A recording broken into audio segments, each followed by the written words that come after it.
हम वो आशिक हैं जो कमल को भी गुलाब बना देंगे, तेरी हर एक अदा पर नई गजल बना देंगे। काश तुम आ जाओ हमारे जिंदगी के महकाने में, तो तेरी कसम तेरे नाम का भी दिल्ली में एक ताजमहल बनवा देंगे। कवने बिरछिया चिरई खोतवा लगवलू जाके, कवने बिरछिया चिरई खोतवा लगवलू जाके, सुन कोई के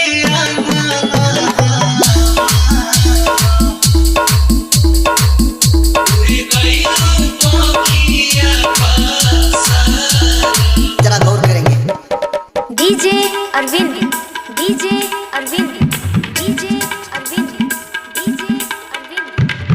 नैया की डोरी तोड़ी चले गइलू चुपे चोरी, कवने नगरिया कवने गाँव रामनगर, रामनगर। बुझिले मन में धाई धाई घर आंगन में, धरती आकाश ठाने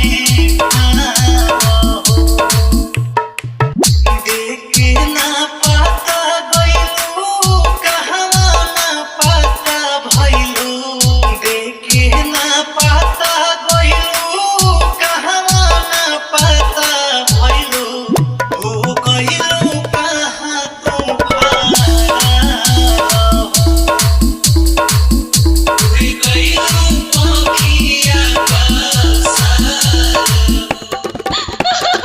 एकदम बढ़िया मस्त बजत है, बस ऐसे ही बोले दे।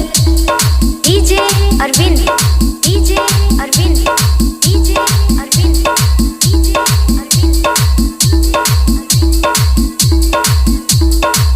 सूरज आचनावा से बदरी पवनावा से पूछिले गइलू